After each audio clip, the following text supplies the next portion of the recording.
Good morning, everyone. My name is George Latimer. I am the current Westchester County Executive, and we're here today to pay homage to Westchester County's history and respect to three gentlemen who in their day served as county executive in this county. I'm joined here by our Deputy County Executive, Ken Jenkins. We have other members of our executive team smattered about through here. Some of our department leaders include our Commissioner Sheriff Tom Gleason, Ron Tochi, who heads our Veterans Affairs programs, Jim Mazzano, who heads our Consumer Protection, and we may have some other folks here, certainly other folks on my executive team. I also want to point out Herman Geist, who is just an amazing presence here in Westchester County. I'm always fond to say I was an 18-year-old kid when I cast my first vote, Democrat though I am, for the Republican County legislator from Mount Vernon of that day, Herman Geist. And he was the first chair of the Board of Legislators, and 20 years ago when I was chairman of the board, he was a great help to me in understanding things. So, Herman, it's great to have you here. Joan McDonald, our Director of Operations, has joined us as well. I'm a student of history, and a student, not an expert in history. And when I walked off into that elevator bank the first time I came here as county executive-elect, I looked at the pictures of the 8 people that were to precede me into this position.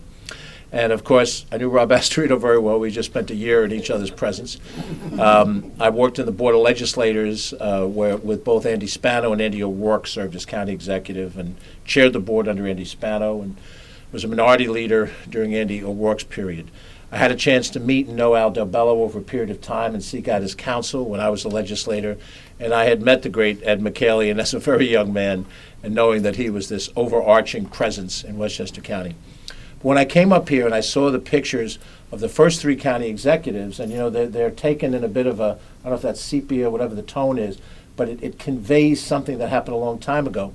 I looked at them and I was, a bit familiar with the names.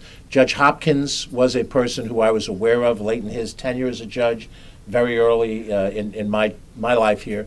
And of course, Bill Blakely is known because of the accomplishments he had as a judge and in the law, and the Blakely Platt Law Firm, which is this major presence in this area, bears his name, and the family's name is still active with it. Mr. Gerlach, not as much, but I know there's a park in Ossining named after him. But in taking on this responsibility, I looked at it from the standpoint, and then many of the days when I'm out in that elevator bank, I've only been in the job a little over 2 years. I've had my headaches. Every one of us have our headaches in whatever we do. I'd look at those pictures and I try to wonder what kind of experiences they have. And so I took a little time to look back, just a little bit, to see the different activities and actions they took. And so much of the Westchester County government that I inherited on the first day of 2018 were made by decisions that these men had made. And I did not have the pleasure of talking to them in person to ask them, how did you do this? But you look at things that happened even before their tenure, the Bronx River Parkway, the creation of Playland, the creation of the county center, the decision that did come during the term, I believe, of Mr. Gerlach, the Westchester County Airport coming out of what was a military airport, the purchasing of the Hartford estate that became the Westchester Community College. Things that as a child who grew up in this county, I didn't know any of those things. I just, as a kid, got on the Bronx River Parkway with friends to go to the county center to see Mount Vernon play basketball. Or as a young executive in my early 30s, I had a meeting in Boston. I'd go to the county airport, get on an airplane, go to Boston, have my meeting, come back, and it was much more convenient than going to LaGuardia. But little by little, you come to understand just what kind of an accomplishment these men made. And when I look around this county, it breaks my heart to think that they may be forgotten. That we have enshrined the great Ed McCallion on this building. And every so often I get a little frustrated when somebody calls it the Michelalian building or the Michelin building. And they don't know who Ed McCallion is.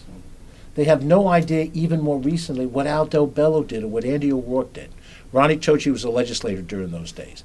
And he has the anecdotal stories. He sits down with me once in a blue moon and he tells me, no, this is how this thing got done. And I'm mesmerized by talking to him about those days with some of those guys. So it struck me that I did not want this county to not know who Bill Blakely was, to not know who Herb Gerlach was, to not know who James Hopkins was, even though I never knew them and I never met them. And I might add, I am a Democrat, one of the 3 Democrats out of the 9 that have served. These 3 men are Republicans. But that's not important. What's important is they served their county in their day, and they had accomplishments in their day, and we should remember that. And so, just as I had the great pleasure 20 years ago when I was the first Democrat to chair the County Board of Legislators, it was at my initiative that we named that library the Herman Geist Library, so that we would never forget Herman Geist. Never forget him. Applause, applause. And so what today is about is that this meeting room, which is our essential meeting room up here where we meet on 1,000 different topics day after day after day, will be a reminder of who William Blakely was as the first county executive of this county. And anyone who does something for the first time has to set precedent and has to be a trailblazer.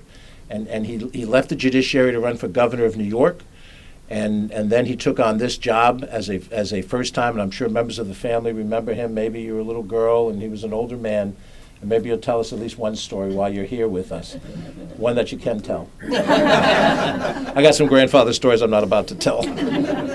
But just to make him come alive again, because every time we're in this room, we're going to remember him. And then in a second, when we go down the hallway to what we had previously named Conference Room B, how creative, we're going to remember the life and times of Herbert Gerlach. And Mr. Gerlach, as was Mr. Hopkins, and Andy O'Rourke, and myself, served as chair of the legislative branch and then went on to become county executive. But down the hallway in the Hopkins room, which is a smaller meeting room, but still a meeting room that we use, he's the only man who has the Triple Crown. He served as head of the legislative branch, executive branch, and he was the administrative judge for the 9th Judicial District, which is the equivalent of being the most important judge in our region. And since I'm not a lawyer, I can't chase after that accommodation. I have a long way to go to be mentioned in the same paragraph as any of these three men. But let it be remembered that I respected them, and we respected them, and we remembered them. And we did not take their service for granted all these years later. Mr. Blakely was a Republican, a former New York State Supreme Court Justice. He was elected as Westchester County's first county executive in 1938. His first challenge was to reduce the county's debt, a result of the construction of the county's parkway system. Joan McDonald is laughing as she's responsible for all of the capital projects we have. By the time he left office, he had reduced the county's debt by $16 million in addition to reorganizing the county departments. We're honored to be joined by a number of family members. I assume they're all here. I hope I don't mispronounce these names. We have grandchildren of Judge Blakely, Nancy Blakely O'Rourke, Mary Ann Blakely Puja, Patricia Blakely Viget, James Robert Blakely Jr. It's me. And we have great-grandchildren, James Robert Blakely III and William F. Blakely II. And then also a family friend, Nancy Warr. She's not here. Okay. We have a cousin, a nephew of the judge. And please tell us your name. Fred Martin. Fred Martin is with us as well. We're also honored to be joined by lawyers from one of Westchester's premier law firms, Blakely Platt, of which Judge Blakely was a founding member. So if any members of the Blakely family would like to share a thought before we cut the ribbon and dedicate this room. Ladies, gentlemen, anyone? Well, You don't have to, but this is your You chance. should have warned us. No, I just want to say I'm very proud to be a granddaughter of William Blakely because my recollection of him, while not very, very strong, he died when I was 21, I believe, and he had started to have a little hardening of the arteries, but we always remember him as an extraordinarily kindly and very dignified fellow and soft-spoken, and it really formed, a huge part of our childhood to know that he was there. His favorite expression to us was, "What is the state of your diastema acutus?" And may I just say also that if any relatives of Judge Hopkins, who I heard called Jimmy Hopkins at home, are here, I would like to apologize for the fact that he came to my wedding and cavalierly danced with me, and I stepped on his toes more than I didn't. That's the end of that story. Thank you. Any other members of the family? Please, this is your chance. Share a story or share your thoughts. My grandfather, William F. Blakely, loved walking. And to this day, I walk 3 miles every day just because of him. he'd say there's nothing wrong with walking. It beats the hell out of running, and your knees last much, much longer. So I always did. The other thing he told me 15 times was about the Boy Scouts. He said the Boy Scouts were way, way, way deep in debt. We had an organized dinner, and all these people poured in from all over Westchester, these wonderful people, and the Council of Boy Scouts ended up debt-free at the end of the meal. So he was very proud of that. Thank you. Anyone else? I'm very happy to be here and very proud to be my grandfather's granddaughter, and I have wonderful memories of him being a kind and wonderful person. He set such a good example for doing the right thing and working hard and being successful at whatever you found to be your interest. And he was a great storyteller, told us wonderful stories about Cornell. Years after he passed away, I went up to see it for the first time, and I'm so glad I did, because I had heard many, many tales of his adventures up there. Thank you. Some of them repeated. Please, Fred, go ahead. I'm the oldest member of the family that's here today, and I am also the only one here today who was Judge Blakely's partner while he was active. And it was a marvelous experience growing up with him as a mentor. He and I used to walk, as Billy mentioned, frequently. He loved to walk, and I was fortunate enough to live 2 blocks away, and I had plenty of chances to walk with him, which I did. Being the oldest person isn't bad when you can have memories of a man like William F. Blakely. I hope that my own children grow up to be like him. He was certainly one of the moving people in my life, and I appreciate this opportunity. And I thank George Latimer for the thoughtfulness that is evident by this ceremony. I hope that people will remember. Judge Blakely also was the author of the first county charter, and he was very proud of that.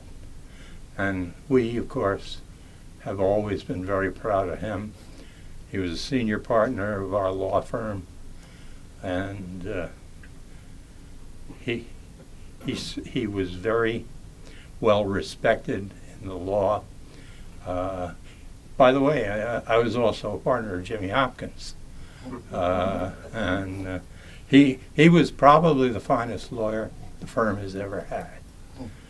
He was an amazing man, and it was a real pleasure and honor to serve with him. Thank you.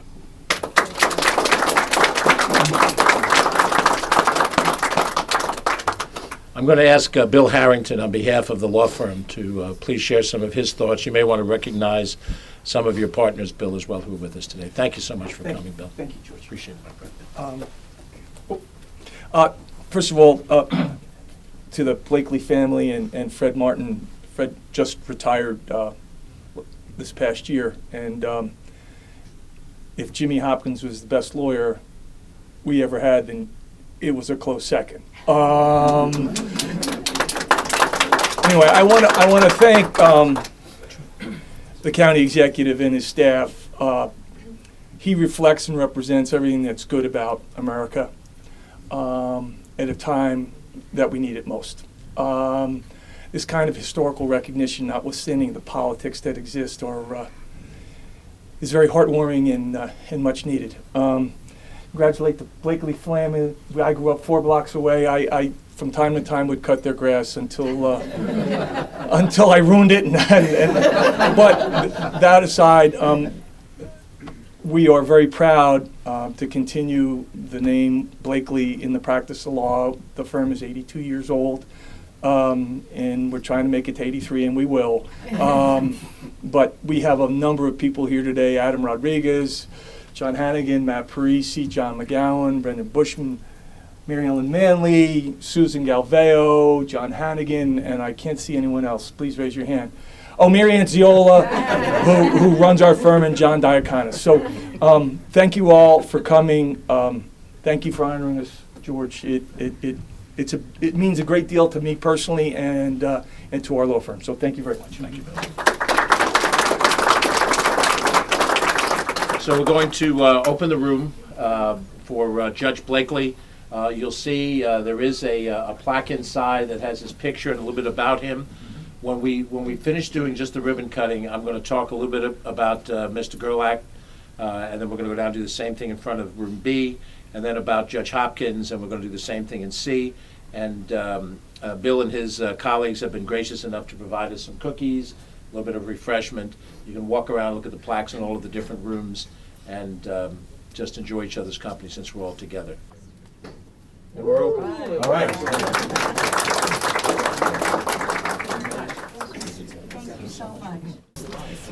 The second room, room B, conference room B, which when you walk in, it looks like the the conference room of the Starship Enterprise. It's got a circular conference table and what have you. It will be named after Mr. Gerlach, who's Republican and a former town supervisor of Ossining.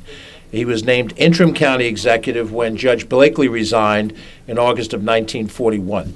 And Judge Blakely went on to do some very important national work at that point in time, I gather in preparation for the coming war and readiness in America. So Mr. Gerlach at the time was head of the Board of Supervisors and then was elected in his own right to 3 terms, serving until county executive until 1953. That was the year that I appeared on the planet. During his time in office, Mr. Gerlach advocated for state aid to support the county's parkways. How different is that? And he brought commercial flights to Westchester County Airport. Judge Hopkins, Republican and former town supervisor of North Castle, was elected Westchester County's 3rd county executive in 1953. During his term, Judge Hopkins acquired the land for Westchester Community College, Dunwoody Golf Course, and Saxon Woods Pool. Amazing. He also created the Westchester Parkway Authority, a seniors program, and a permanent election registration system, things as we take for granted. After serving as county executive, Judge Hopkins became a county judge and was later appointed to the New York State Supreme Court, and he is the only person in Westchester County to have led all 3 branches of county government. I believe Judge Hopkins served 1 term as county executive and then went on to his judicial role, which he had for many years after his time as county executive was over. And since 1938, Westchester County has had 9 county executives, including Edward McCallion, for whom the county office building is named, and Alfred Del Bello, for whom Muscoot Farms is named. We have yet to do honor to Andrew O'Rourke, which we will do, God willing, during this tenure. And both Andy Spano, Rob Astorino are still part of our active world. And I assume somewhere out there there's a sewer treatment plant that's got my name for the future. It would serve me right. So we're going to go down and open up the room for Mr. Gerlach if anyone wants to take some pictures. If there's any member of the family or anybody who knew him, anybody from Ossining, anybody wants to be in that picture, please join us. And then we'll go down the hallway, do the same for Judge Hopkins, and then we'll go from there. George Latimer, County Executive, Deputy County Executive Ken Jenkins. We dedicate this room to Herbert Gerlach, who was the 2nd elected Westchester County Executive. He served for over 12 years, made a tremendous contribution to this county, and he will be remembered every time we meet in this room to continue his legacy.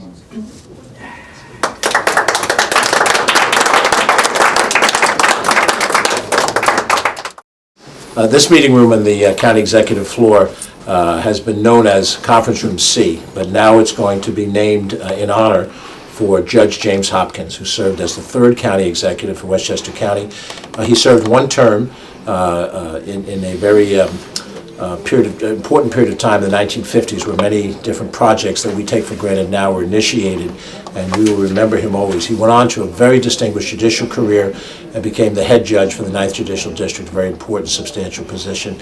And he holds the recognition of being the only individual that both headed the legislative branch, the executive branch, and the judicial branch as well. Good. good?